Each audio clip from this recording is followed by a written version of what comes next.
আজ রাতে লন্ডন যাচ্ছেন খালেদা জিয়া। বিমানবন্দরে স্বাগত জানাবেন তারেক রহমান।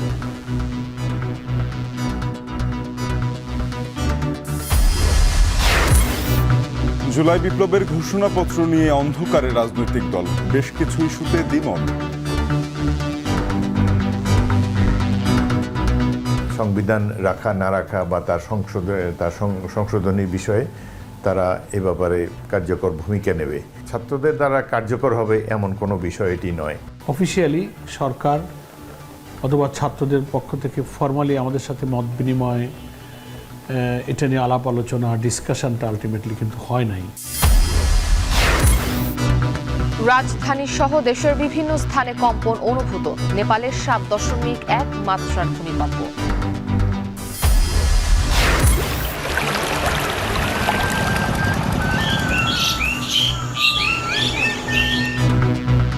ঘুরে দাঁড়াতে পারছে না পর্যটন শিল্প, পরিকল্পনাহীনতার খেসারত দিচ্ছে সম্ভাবনাময় খাত। জানুয়ারিতে যেভাবে পর্যটক আসার কথা, এই বছর আমাদের এই আশানুরূপ যে পর্যটক এই স্পটে আসে নাই। গত বছর নভেম্বর, ডিসেম্বর, জানুয়ারি, ফেব্রুয়ারিতে যথেষ্ট পরিমাণ বুকিং ছিল কিংবা অগ্রিম বুকিংও ছিল। এই বছরের তুলনায় অনেকটা কম।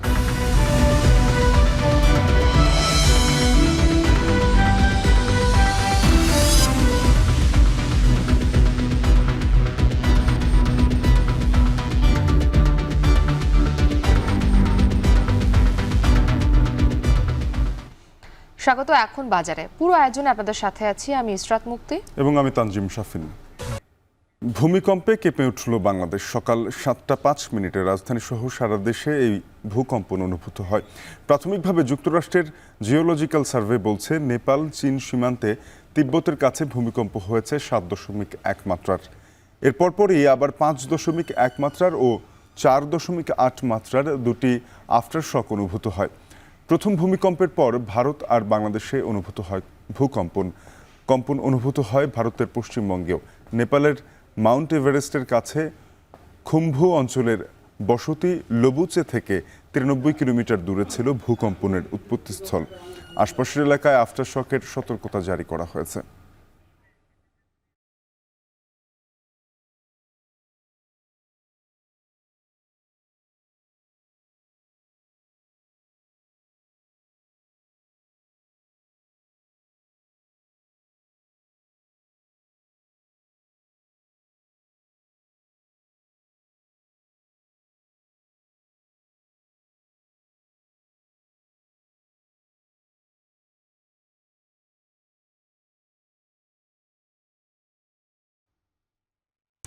আজ রাতে উন্নত চিকিৎসার জন্য বিদেশ যাবেন বিএনপি চেয়ারপারসন খালেদা জিয়া। সব ঠিকঠাক থাকলে রাত 10টায় বিশেষ এয়ার অ্যাম্বুলেন্সে তিনি লন্ডনে যাবেন। তাকে শুরুতে লন্ডন ক্লিনিকে ভর্তি করানোর কথা রয়েছে। আর দীর্ঘ 7.5 বছর পর দেখা হবে বিএনপির ভারপ্রাপ্ত চেয়ারম্যান তারেক রহমানের সাথে। আরও জানাবেন সিফাত শাহরিয়ার। বিএনপি চেয়ারপারসন খালেদা জিয়া উন্নত চিকিৎসার জন্য বিদেশ যাবেন, যে কারণে কাতার আমির একদিন আগেই ঢাকায় পাঠিয়ে দেন বিশেষ এয়ার অ্যাম্বুলেন্স।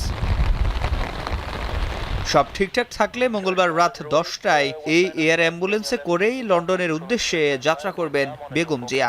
যুক্তরাজ্যে পৌঁছানোর পর সরাসরি তাকে লন্ডন ক্লিনিকে ভর্তি করা হবে। কিছুদিন চিকিৎসার পর উন্নত চিকিৎসার জন্য যুক্তরাষ্ট্রে নিয়ে যাওয়ার কথা রয়েছে। তার বিদেশ যাত্রা নিয়ে বিএনপির নেতাকর্মী ও সাধারণ মানুষের মধ্যে কৌতূহলের কমতি নেই। বিদেশ যাত্রার আগেই বিএনপি স্থায়ী কমিটির সদস্য, কেন্দ্রীয় নেতাসহ সমমনা রাজনৈতিক দলের নেতৃবৃন্দ বেগম জিয়ার সাথে সাক্ষাৎ করেন। দীর্ঘ 7.5 বছর পর লন্ডনে সাক্ষাতের অপেক্ষায় খালেদা জিয়ার বড় ছেলে বিএনপির ভারপ্রাপ্ত চেয়ারম্যান তারেক রহমান ও তার পরিবার। খালেদা জিয়ার এই সফরে 7 চিকিৎসক সহ লন্ডনে যাবেন 15 জন। দেশে ফেরার পথে উমরা পালন করতে পারেন বেগম জিয়া। সবশেষ তিনি লন্ডনে যান 2017 সালের জুলাই মাসে। সিফাত শাহরিয়ার, এখন ঢাকা।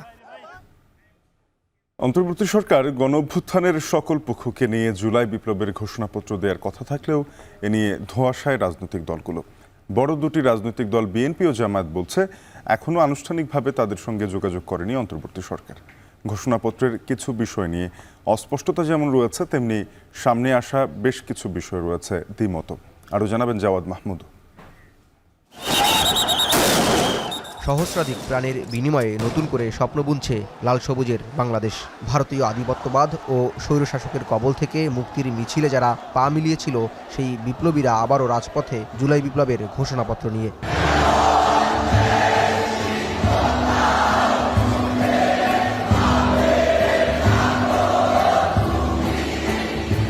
5 আগস্ট হাসিনার পলায়নের মধ্য দিয়ে মূর্ত হয়ে ওঠা যে আকাঙ্ক্ষার জানান ছাত্র জনতা সেদিন দিতে পারেনি, তা ঘোষণার জন্য 31 ডিসেম্বরকে বেছে নিলে প্রধান উপদেষ্টার প্রেস উইং থেকে জানানো হয় অভ্যুত্থানের সকল পক্ষকে সাথে নিয়ে জুলাই বিপ্লবের ঘোষণাপত্র দেবে অন্তর্বর্তী সরকার। সর্বসম্মতিক্রমে এই ঘোষণাপত্র প্রস্তুত করা হবে এবং জাতির সামনে উপস্থাপন করা হবে।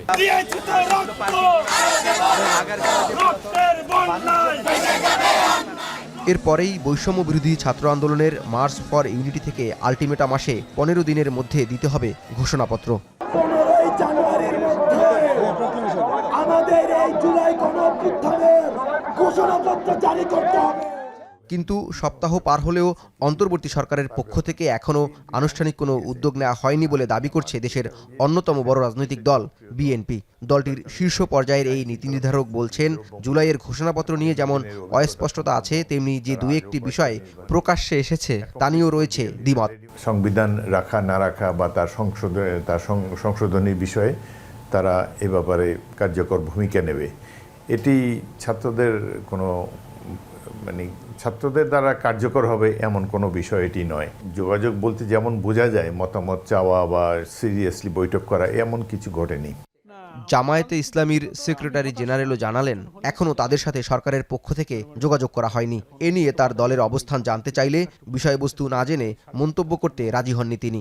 অফিসিয়ালি সরকার অথবা ছাত্রদের পক্ষ থেকে ফর্মালি আমাদের সাথে মত বিনিময়, এটা নিয়ে আলাপ আলোচনা, ডিসকাশনটা আলটিমেটলি কিন্তু হয় নাই। আসলে সেখানে কি থাকছে আর কি থাকছে না, কি পরিবর্তন হচ্ছে, কি নতুন ঢুকছে, এগুলো না জেনে মন্তব্যটা জামায়াত ইসলামের মতো দায়িত্বশীল সংগঠন আগাম কোনো মন্তব্য করাটা আমরা সমীচীন মনে করি না। রাজনৈতিক বিশ্লেষকরা বলছেন, মুক্তিযুদ্ধের আকাঙ্ক্ষা বাস্তবায়ন হয়নি বলেই এই ঘোষণাপত্রের প্রয়োজনীয়তা দেখা দিয়েছে। কিন্তু রাজনৈতিক প্রেক্ষাপট বিবেচনায় সকল পক্ষকে সুচিন্তিতভাবে এগুনোর পরামর্শ তাদের। মুক্তিযুদ্ধের সময় যে ঘোষণা হয়েছিল, সেই ঘোষণাটা অনুযায়ী দেশটা চলেনি। সেই জন্য আমাদের নতুন করে আবার অভ্যুত্থান করতে হলো এবং ঘোষণা দিতে হলো। এই জন্য এটা জরুরি। তাদের জাস্টিফিকেশন লাগবে না, একটা রেশনাল যেটাকে বলি আমরা। ছাত্র নেতারা রক্ত দিয়েছে যখন, তখন তারা নিশ্চয়ই খুবই দায়িত্বশীল হবে। আবার রাজনৈতিক নেতারা যতই ক্ষমতার কাছাকাছি অবস্থান করতে চায়, তো তারাও একটি যৌক্তিক অবস্থানে পৌঁছবে। অন্তর্বর্তী সরকার যত দ্রুত রাজনৈতিক দল ও ছাত্রদের সঙ্গে সমন্বয় করে ঘোষণাপত্র জাতির সামনে আনতে পারবে, ততই জাতীয় ঐক্যের পথ মসৃণ হবে বলে মনে করেন বিশ্লেষকরা। জাওয়াদ মাহমুদ, এখন, ঢাকা। নতুন বছরে আসার খবর নেই সিলেটের পর্যটনে। অন্যবারের চেয়ে এবার পর্যটক কম থাকায় বিপুল লোকসানে পর্যটন খাত। ব্যবসায়ীদের দাবি, পর্যটন নিয়ে দায়িত্বশীলদের খামখেয়ালিতে পিছিয়ে পড়ছে পর্যটন ব্যবসা, যার নেতিবাচক প্রভাব পড়ছে আঞ্চলিক অর্থনীতিতেও। গোলজার আহমেদের প্রতিবেদনে দেখুন বিস্তারিত।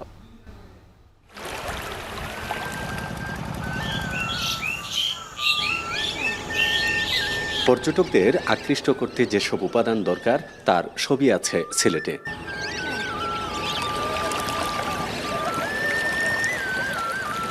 অপার সৌন্দর্যের মিশেলে গড়ে ওঠা সিলেট যেন বাংলাদেশের উত্তর পূর্বাঞ্চলের শিল্পীর তুলির দৃষ্টিনন্দন এক ক্যাম্পাস। মেঘ পাহাড়ের আলিঙ্গন, নীল জলরাশি কিংবা চা বাগানের সবুজ সমারোহ, সেই সাথে দেশের একমাত্র জলারবন রাতারগুল কিংবা ভারত সীমান্ত লাগোয়া জাফলং, বিছানাকান্দি সবসময় পর্যটকদের কাছে পছন্দের শীর্ষে।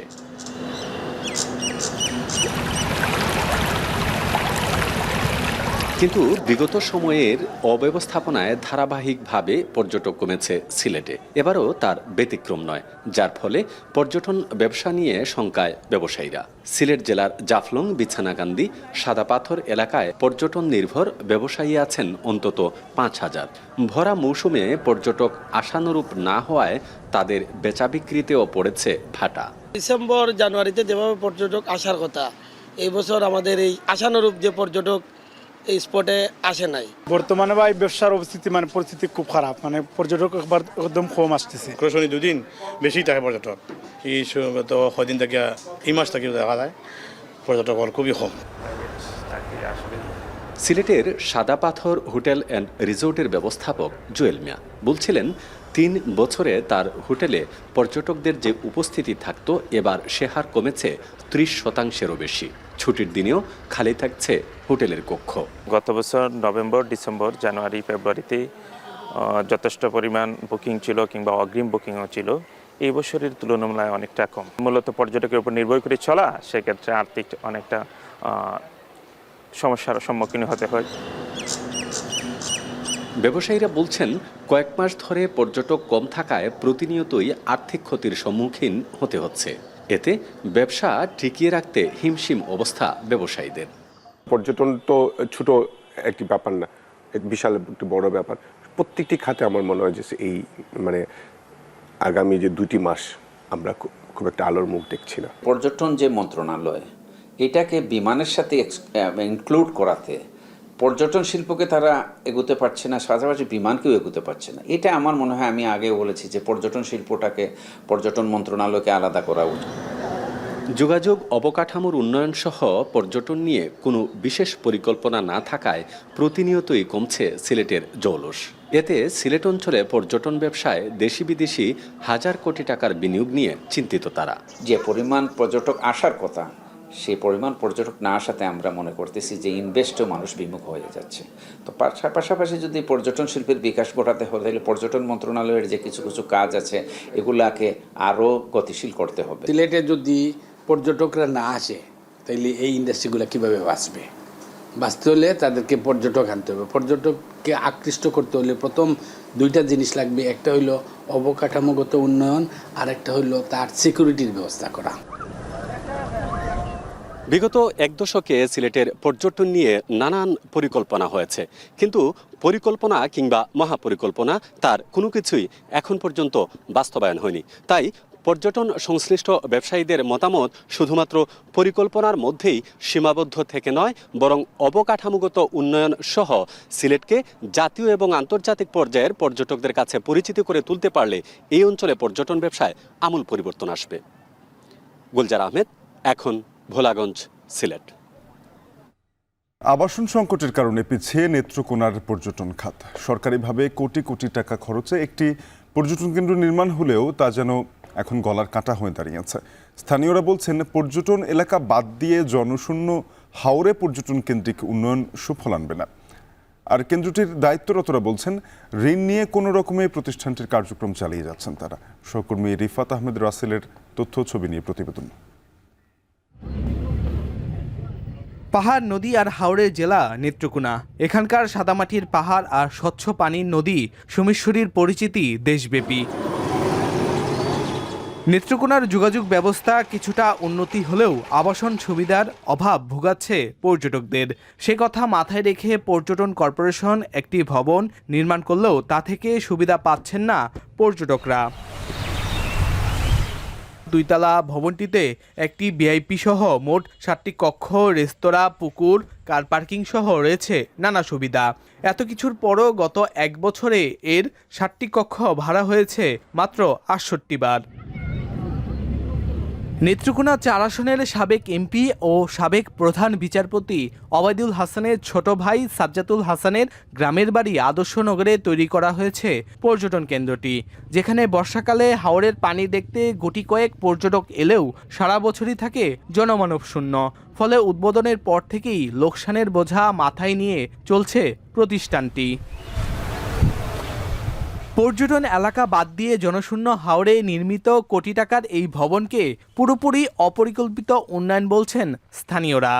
পর্যটকদের জন্য যে আবাসস্থল বা হোটেল বা মোটেল বা সরকারি ভাবে যে ধরনের করার কথা সে ধরনের হচ্ছে না। একটা পর্যটন মোটেল হয়েছে, আমি মনে করি এটার স্থান নির্বাচনটা মনে হয় সঠিক হয়নি। সারা বছরে আমাদের জরিপ অনুযায়ী 50 জন মানুষও সারা বছরে সেখানে যায় না। এই পর্যটন কেন্দ্র দিয়ে কোনো সুফল বা ভালো কোনো কিছু আশা করা যায় না, কারণ ওই জায়গাতে মানুষ এমনিতেও খুব কম যায়। ব্যক্তিগত ক্ষমতা খাটিয়ে সেই জায়গায় সেটা তারা করেছে, যেটা অত্যন্ত আমরা নিন্দা জানাই। কেন এত শহরে পর্যটন কেন্দ্রের ব্যবস্থা করা হলো, কেন দুর্গাপুর করা হলো না, কেন খালি হাওড়ে করা হলো না?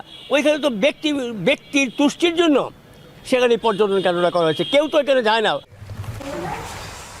পর্যটক না থাকার কথা স্বীকার করে ভবনটির পরিচালনার দায়িত্বে থাকা ব্যক্তিরা জানান, ঋণ নিয়ে কোনো রকমে ভবনটি চালু রাখা হয়েছে।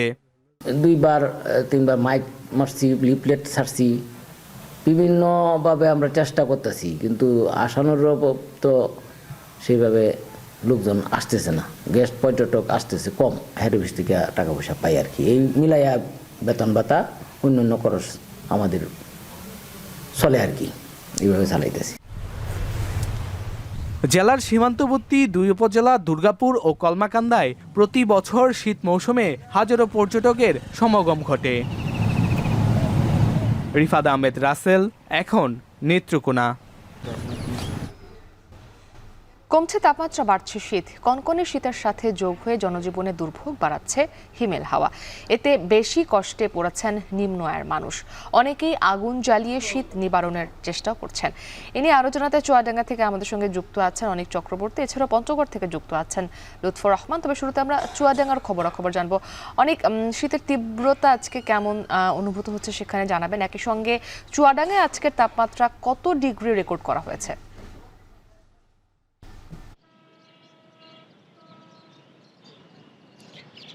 মুক্তি, আজকে চুয়াডাঙ্গায় তাপমাত্রা রেকর্ড করা হয়েছে 12.8 ডিগ্রি সেলসিয়াস। গতকাল থেকে আজকে তাপমাত্রা 1 ডিগ্রি ঘরের নিচে নেমে এসছে। কিছুক্ষণ আগে আসলে সূর্যের দেখা মিলেছে চুয়াডাঙ্গায়, কিন্তু সেই সূর্যের উত্তাপ কিন্তু এখনো পাওয়া যায়নি।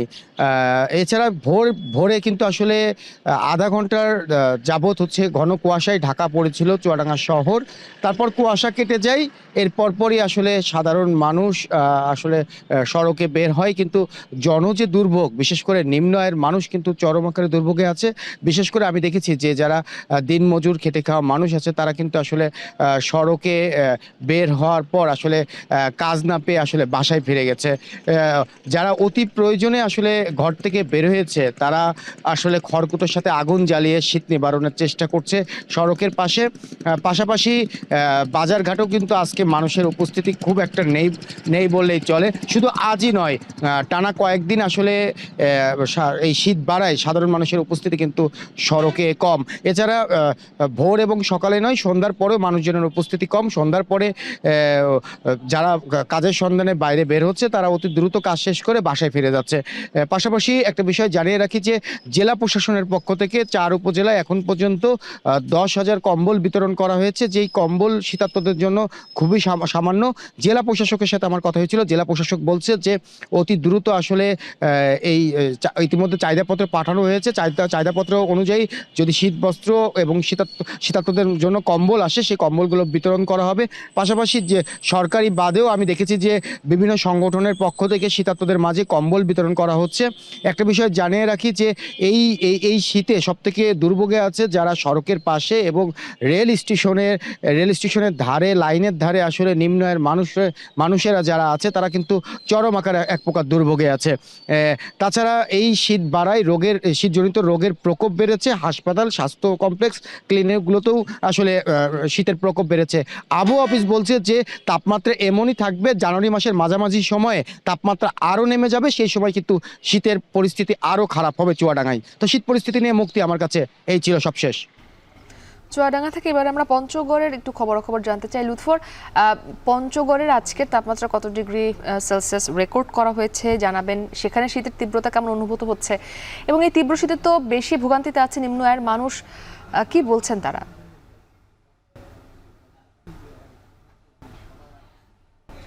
পঞ্চগড়কে কিন্তু বলা হয়ে থাকে হিমালয় কন্যায়, বরাবরই কিন্তু পঞ্চগড়ের শীত একটু আগে আসে। এবারও আমরা দেখেছি শীতের আগমন ঘটেছে হেমন্তে, এবং গত কয়েকদিনের যে তাপমাত্রা আমরা দেখেছি, তাপমাত্রা কিন্তু বিরাজ করছে এক অঙ্কে। আজ সকালে পঞ্চগড়ে যে সর্বনিম্ন তাপমাত্রা সেটি মাপা হয়েছে 9.7 ডিগ্রি সেলসিয়াস। গতকাল পঞ্চগড়ের সর্বনিম্ন তাপমাত্রা রেকর্ড করা হয়েছিল 12.3 ডিগ্রি সেলসিয়াস। তো একদিনের ব্যবধানে কিন্তু তাপমাত্রা 3 ডিগ্রি সেলসিয়াসের মতো কমে গেছে, এবং আমরা দেখেছি শীত এলেই বেশিরভাগ সময় দেশের সর্বনিম্ন যে তাপমাত্রা সেটি কিন্তু প্রান্তিক জেলায় বিরাজ করে, এবং হিমালয়ের কাছে থাকে এখানে শীতের তীব্রতা কিন্তু বেশি থাকে। আমরা গত কয়েকদিনের যে শীতের চিত্র দেখেছি, শীতের যে বেশি তীব্রতা থাকছে সেটি হলো সন্ধ্যা থেকে সকাল পর্যন্ত। এই সময়েই কুয়াশা এবং উত্তরে যে ঠান্ডা বাতাস প্রতি ঘন্টায় 7 থেকে 8 কিলোমিটার বেগে এই জনপদের উপর দিয়ে আসলে বয়ে যায়, এবং শীতের তীব্রতা বাড়ায় পঞ্চগড়ের খেটে খাওয়া মানুষের যারা রয়েছেন মানুষরা, তারা কিন্তু খুব দুর্ভোগে পড়েন। আমি এই মুহূর্তে পঞ্চগড়ের করতোয়া নদীর তীরে দাঁড়িয়ে রয়েছি। এই নদীতেই কিন্তু নেমে এখানকার 20 থেকে 30 হাজার মানুষ বালি এবং পাথর উত্তোলন করে তারা জীবিকা নির্বাহ করে থাকেন। কনকনে ঠান্ডার মধ্যে তারা কিন্তু প্রচুর দুর্ভোগে পড়েছেন। আমি সকালে এসে দেখেছি তারা কিন্তু অনেকেই নদীর পাড়ে বসে রয়েছেন, কিন্তু ভয়ে নামতে পারছেন না। বরফের মতো ঠান্ডা পানি, তারা কিন্তু ভয়ে নামতে পারছেন না। 2-1 করে এক এক করে তারা নামছেন। তবে বেশিরভাগ শ্রমিকই কিন্তু বেকার হয়ে পড়েছেন। তারা আমাদেরকে জানিয়েছেন এই সময়টা এলেই তারা কিন্তু প্রচুর দুর্ভোগে পড়েন, অনেকে মানবেতর জীবনযাপন করেন। তারা দাবি জানিয়েছেন যে এই শীতকে পঞ্চগড়ের জন্য দুর্যোগ ঘোষণা করে পঞ্চগড়ের যারা খেটে খাওয়া মানুষ রয়েছে, দৈনিক আয়ের নির্ভর এসব মানুষ রয়েছে, তাদের জন্য যেন ত্রাণের ব্যবস্থা করা হয়। তার পাশাপাশি জানিয়ে রাখি, পঞ্চগড়ের অসহায় যারা দরিদ্র মানুষ রয়েছেন আমরা তাদেরকেও দেখেছি যে এই শীতের তীব্রতা বাড়ায় খড়কুটো জ্বালিয়ে অনেকে কিন্তু শীত নিবারণের চেষ্টা করেছেন। সড়কের পাশে অনেক শ্রমজীবী মানুষরাও তারাও আগুন করে উষ্ণতা নেবার চেষ্টা করেছেন। তবে এই আগুন করে উষ্ণতা নেবার সময় কিন্তু দুর্ঘটনাও কিন্তু ঘটছে। এই শীতে কিন্তু একজন বৃদ্ধা কিন্তু মারা গেছেন বলে আমরা জেনেছি, এবং আমরা আবহাওয়া অফিসের কর্মকর্তাদের সাথে কথা বলেছি, তারা আমাদেরকে জানিয়েছেন যে এই মাসে কিন্তু আরো কয়েকটি শৈত্যপ্রবাহের পূর্বাভাস রয়েছে, এবং আজ কিন্তু সকালে সূর্যের দেখা মিলেছে। বর্তমানে কিন্তু চারপাশে মিষ্টি রোদ, আর এই রোদ কিন্তু দারুণ উপভোগের। মুক্তি, এই ছিল আমার কাছে পঞ্চগড় থেকে শীতের সার্বিক চিত্র। আবহাওয়ার সবশেষ পরিস্থিতি জানাতে আমাদের সঙ্গে পঞ্চগড় এবং চুয়াডাঙ্গা থেকে যুক্ত ছিলেন সহকর্মীরা। ভোলার মেঘনা তেঁতুলিয়া নদীতে ধরা পড়ছে না আশানুরূপ ইলিশ। নদীর মাছের সংকট থাকায় বেড়েছে অন্যান্য মাছের দামও। বিস্তারিত জানাতে ভোলার মেঘনা পাড়ের তুলাতুলি মাছঘাট থেকে যুক্ত হয়েছেন সহকর্মী ইমতিয়াজুর রহমান। ইমতিয়াজ, জানাবেন সপ্তাহের ব্যবধানে কেজি প্রতি কত টাকা বেড়েছে ইলিশের দাম?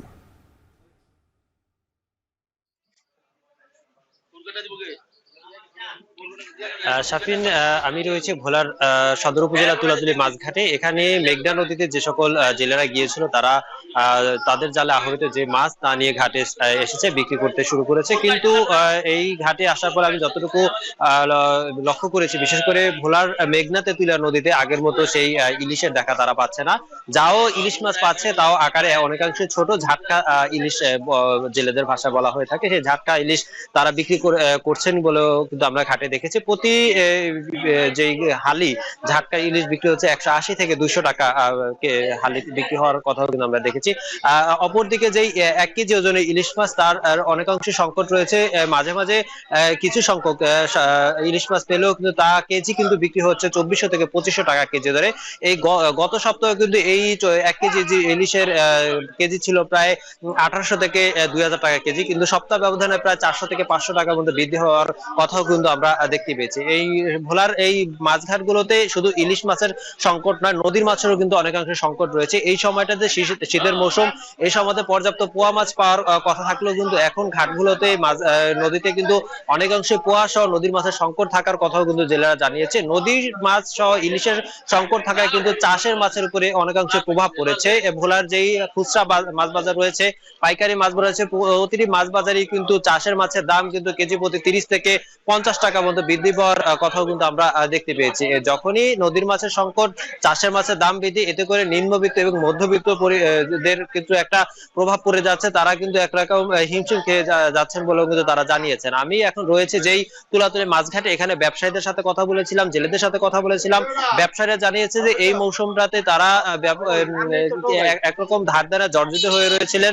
তারা আশা করেছিলেন যে এই সময়টাতে নদীতে পর্যাপ্ত ইলিশ মাছ পাবে এবং এই ইলিশের মাছ বিক্রি করে কিন্তু তাদের যে বিগত দিনে ধার দেনা পরিশোধ করার কথাও কিন্তু তারা জানিয়েছেন। কিন্তু জেলেরা বলছেন যে নদীতে মাছ না থাকার কারণে কিন্তু তারা ঘাটে এনে বিক্রি করতে পারছে না। তবে জেলা মৎস্য কর্মকর্তা জানিয়েছেন ভোলার সাগর মোহনায় এবং ভোলার বেশ কিছু পয়েন্টে ডুবোচর থাকার কারণে নদী থেকে মাছ কিন্তু সাগর থেকে মাছ কিন্তু নদীতে আসতে পারছে না। এতে করে জেলেদের জালও ধরা পড়ছে না বলেও কিন্তু জেলা মৎস্য কর্মকর্তা জানিয়েছে।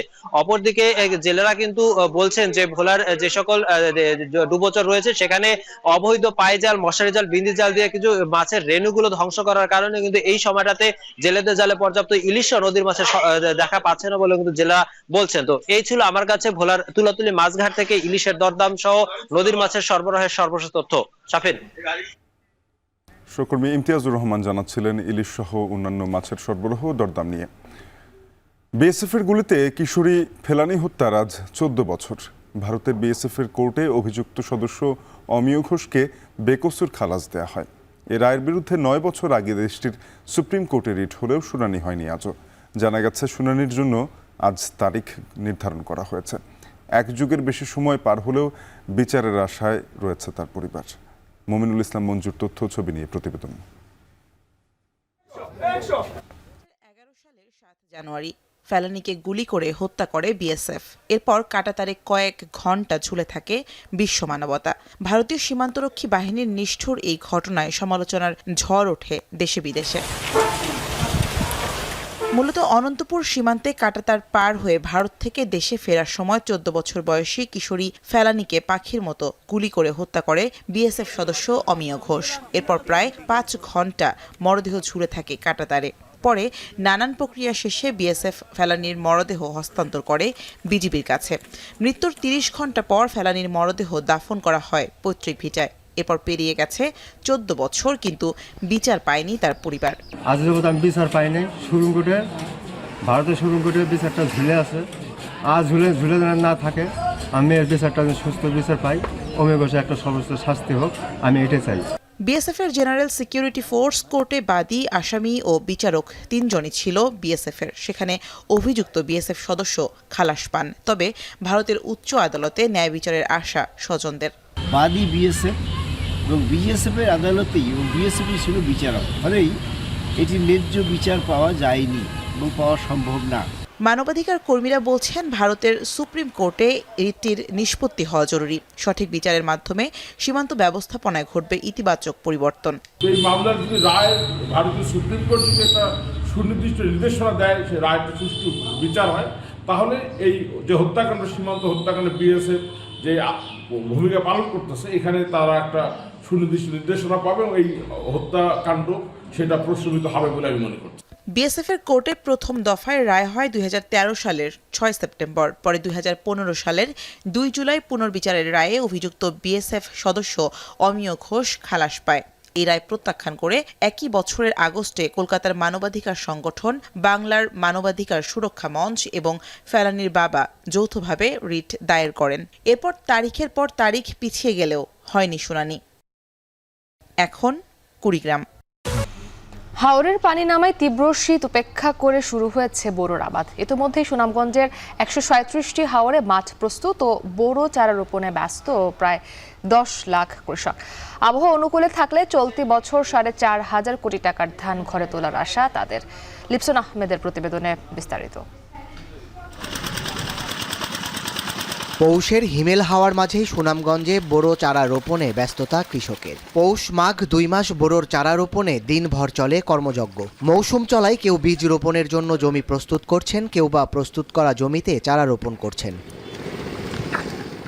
চলতি বছর এই জেলার হাওরের প্রায় 10 লাখ কৃষক 2,23,000 হেক্টরের বেশি জমিতে বোরোর আবাদ করছেন। আবহাওয়া ভালো থাকলে এবার 9,18,000 টন চাল উৎপাদিত হবে, যেখান থেকে অন্তত 4,500 কোটি টাকার ধান চাল বেচা কেনা হতে পারে। তবে আগাম ঢল বা বন্যা হানা না দিলে এপ্রিলের মাঝামাঝি ধান ঘরে তোলার আশা কৃষকের। আমরা ধান দিয়া আমরা বছরও খাইতাম পারি যদি আল্লাহ যদি দেওয়া যায়। এটা হলো আমরা কষ্ট করলে বছরে খালি দেওয়া হয়। বান ভাঙার কারণে এই কারণে আমরা যে হাওয়াটা যে সুন্দরভাবে হইতে পারে, যে আপড় টাপড় বান্ধা হইতে পারে, সেটাই আমরা কামনা। এদিকে বোরো চাষে কৃষককে যেন কোনো সমস্যায় পড়তে না হয় সে বিষয়ে সার্বিক সহায়তায় তৎপর কৃষি বিভাগ। সুনামগঞ্জ জেলার বিভিন্ন ইউনিয়নে আমরা প্রশিক্ষণের পাশাপাশি উদ্বুদ্ধকরণ সভার মাধ্যমে কৃষকদেরকে সর্বশেষ নতুন নতুন জাত যাতে তারা চাষ করে এই ব্যাপারে আমরা পরামর্শ দিয়ে যাচ্ছি এবং আমাদের মাঠ পর্যায়ের সমস্ত কর্মকর্তাগণ তারা মাঠে আসছেন কৃষকের পাশে থেকে সার্বক্ষণিক কর্মস্থল অবস্থানের কৃষকের প্রয়োজনীয় পরামর্শ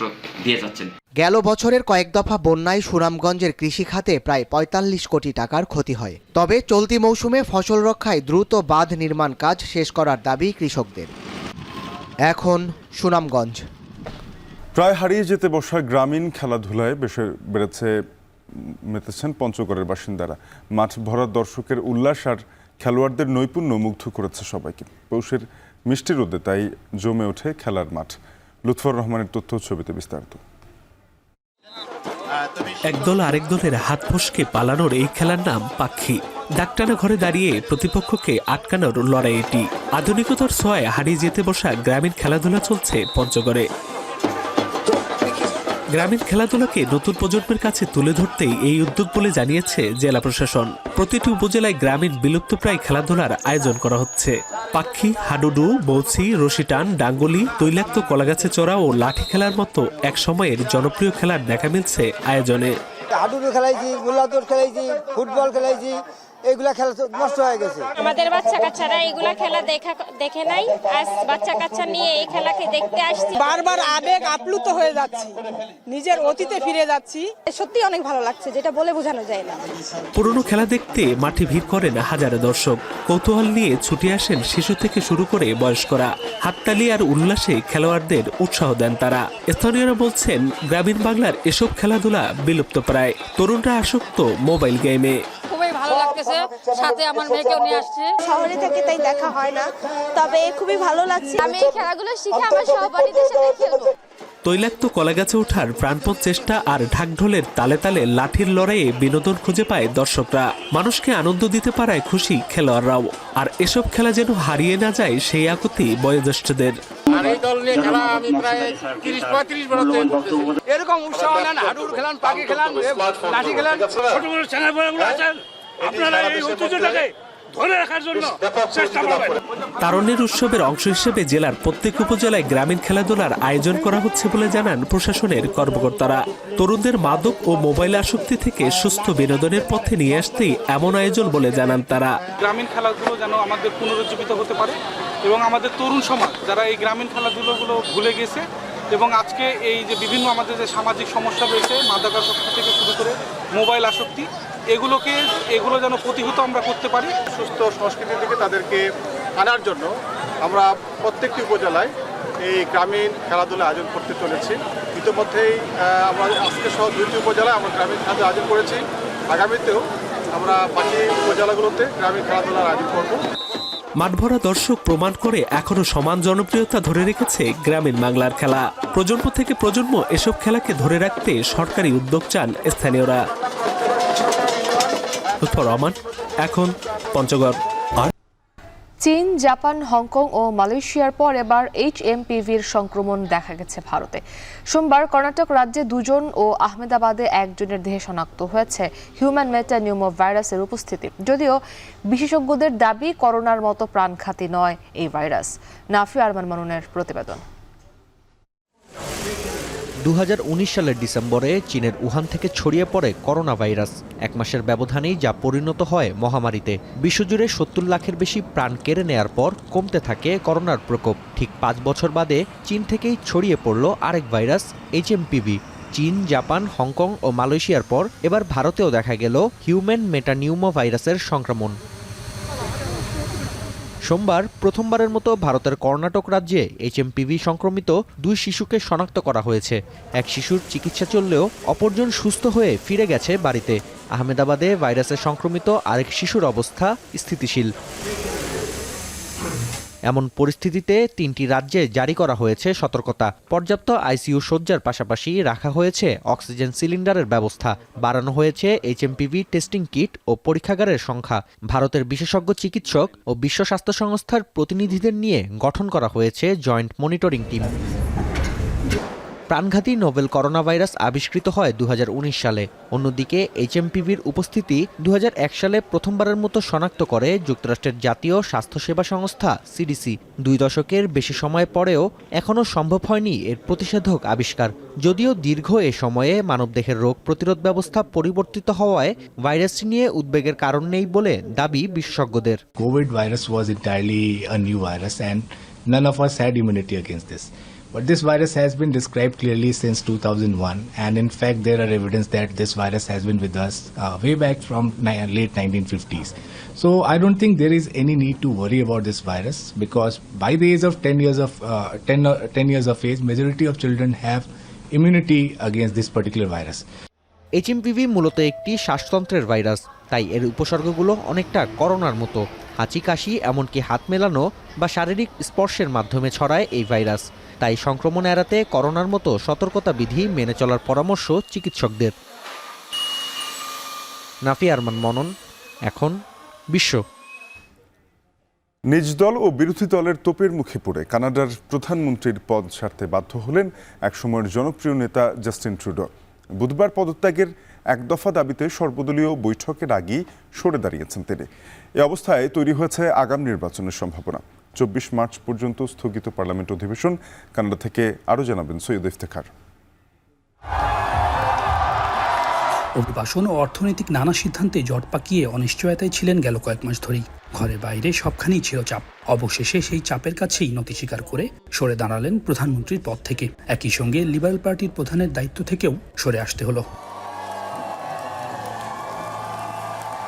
একসময় ছিলেন তুমুল জনপ্রিয় নেতা। সময়ের পরিবর্তনে সেই ট্রুডোই মেয়াদ শেষের সুযোগ পাবেন না, সেদিনও দেখতে হলো। আগামী বুধবার সর্বদলীয় গুরুত্বপূর্ণ বৈঠকের আগেই তিনি পদত্যাগ করলেন। 24 মার্চ পর্যন্ত স্থগিত হলো parliament. I intend to resign as party leader, as prime minister, after the party selects its next leader through a robust, nationwide, competitive process. Liberal party of কানাডার প্রধান হিসেবে 2013 সাল থেকে দায়িত্ব পালন করেন ট্রুডো। এরপর 2015 সালে দেশের প্রধানমন্ত্রী হন। টানা 9 বছর ধরে তিনি ছিলেন এ দায়িত্বে। তবে সাম্প্রতিক বছরগুলোতে অর্থনীতি সহ নানা চাপে পড়েন 53 বছর বয়সী ট্রুডো। গত বছরের ডিসেম্বরে কানাডার উপপ্রধানমন্ত্রী ও অর্থমন্ত্রী ক্রিস্টিয়া ফ্রিল্যান্ড পদত্যাগ করেন। ট্রুডোর সঙ্গে বিরোধের জেরেই তিনি পদত্যাগের সিদ্ধান্ত নেন। একসময় ট্রুডোর ঘনিষ্ঠ মিত্র ছিলেন। তার চলে যাওয়াতে ট্রুডোর সংকট আরও বেড়ে যায়। এ অবস্থায় হতে পারে আগাম নির্বাচন। নিয়ম অনুযায়ী 25 সালের অক্টোবরে হওয়ার কথা সাধারণ নির্বাচন। সৈয়দ ইফতেখার, এখন কানাডা। ঢাকার বিপিএলে আপাতত বিরতি। এবার বিপিএল এর উন্মাদনা শুরু হয়েছে সিলেটে। তবে টিকিট কালো বাজারের চিত্রটা অনেকটা একই রকম। নির্ধারিত মূল্যের চেয়েও বেশি দামে কিনতে হচ্ছে টিকিট। আরিফুল ইসলাম সাহাবের প্রতিবেদন। টিকিট নিয়ে ঢাকার মতো বিশৃঙ্খলা কিংবা মারামারি নেই সিলেটে, তবে কালোবাজারি কিংবা দালাল চক্রের দৌরাত্ম্য আছে এখানেও। এমনটাই অভিযোগ সিলেটে বিপিএল দেখতে আসা দর্শকদের। শেষ হইলে এরা সিন্ডিকেট ফাইলে এতটুকু টিকিট ওই জায়গায় বেচতেছে 150 টাকার টিকিট, 500 টাকা, 150 টাকার টিকিট কালোবাজারে 300 টাকা বেচতেছে। কাউন্টারও ভাই আমি কই, এখন তো আমি দেখো ফার্স্টটা লই, তারা তো কিছু কইতো না। তারা জানে খেলা কালোবাজারে করে আর খেলা কালোবাজারে করে না, দেখলইছে না যায় মানুষ। কালোবাজারির ঘটনা ঘটছে খুব সূক্ষ্মভাবে। অগ্রিম টিকিট নির্ধারিত মূল্যে পেলেও ম্যাচের তাৎক্ষণিক টিকিটের চাহিদা বাড়ার সাথে সাথে কয়েক গুণ বেড়ে যাচ্ছে টিকিটের দাম। অবশ্য নির্ধারিত মূল্যের চেয়েও কয়েক গুণ বেশি দামে টিকিট কিনেও খুশি অনেক ক্রিকেট প্রেমী দর্শক। তাদের কথা, অতিরিক্ত টাকা খরচ করেও খেলা দেখার উদ্দেশ্য সফল। তাই মন খারাপের গল্পটা খুব বেশি দীর্ঘ নয়। আমরা এখন খেলা দেখা যাইছি 150 টাকা টিকিট, 500 টাকা। 500 টাকা বলতেছি, ও তো 1000 টাকাতে দুইটা লিস। আমরা চাইছিলাম মানে একটু কম হইতো, এখন দেখলাম এখানে সর্বনিম্ন যেটা দেয় এটা হলো 500 টাকার মাঝে। ক্রিকেটের ফ্যান ওর জন্য 500 টাকা নিচে ও সন্তুষ্ট না, মানে আমরা সন্তুষ্ট। মানুষ বেশি হওয়ার কারণে পরে বলেছে 500 টাকা টিকিট নিতে হবে, আমাদের খেলা দেখতে হবে, তো এর জন্য 500 না 1000 টিকিট কিনতেও লাগবো। আমাদের খেলা দেখাতে আইসি, এখন তোরা বলে যে 300 টাকা টিকিট 500 টাকা বেচতেছে। অনেক প্রত্যাশা আর বিপিএল এর ইতিহাসে উদাহরণ সৃষ্টি করার প্রয়াস নিয়ে 11তম বিপিএল এর যাত্রা শুরু। তবে ভেতরে বাহিরে নানা ঘটনায় বিপিএল প্রশ্নের সম্মুখীন হচ্ছে এবারও। অবশ্য দিন শেষে ক্রিকেট ভক্ত দর্শকরা খেলা দেখতে পেরেই খুশি, তাই অভিযোগ কিংবা প্রশ্নগুলো হারিয়ে যায় অবহেলায়। আরিফুল ইসলাম সাহাব, এখন সিলেট। শেষ করব এখন বাজার। তার আগে শিরোনামগুলো জানাবো আরেকবার। আজ রাতে লন্ডন যাচ্ছেন খালেদা জিয়া, বিমানবন্দরে স্বাগত জানাবেন তারেক রহমান।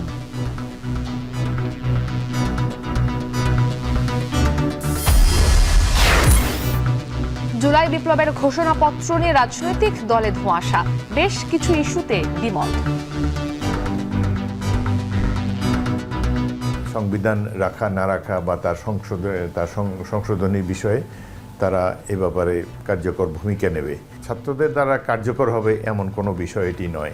অফিসিয়ালি সরকার অথবা ছাত্রদের পক্ষ থেকে ফর্মালি আমাদের সাথে মত বিনিময়, এটা নিয়ে আলাপ আলোচনা, ডিসকাশনটা আলটিমেটলি কিন্তু হয় নাই।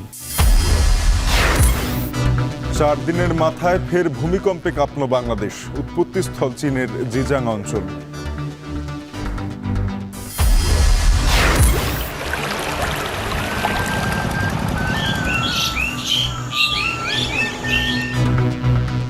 এবং ঘুরে দাঁড়াতে পারছে না পর্যটন শিল্প, পরিকল্পনাহীনতার খেসারত দিচ্ছে সম্ভাবনাময় খাতটি। জানুয়ারিতে যেভাবে পর্যটক আসার কথা, এই বছর আমাদের এই আশানুরূপ যে পর্যটক এই স্পটে আসে নাই। গত বছর নভেম্বর, ডিসেম্বর, জানুয়ারি, ফেব্রুয়ারিতে যথেষ্ট পরিমাণ বুকিং ছিল কিংবা অগ্রিম বুকিংও ছিল, এই বছরের তুলনায় অনেকটা কম। এই ছিল এখন বাজারে। এখন টেলিভিশন ওয়েবসাইটে দেখতে ভিজিট করুন এখন.tv। যুক্ত থাকুন আমাদের ফেসবুকে facebook.com/tv.এখন এবং ইউটিউবে দেখতে ভিজিট করুন youtube.com/3/echontv।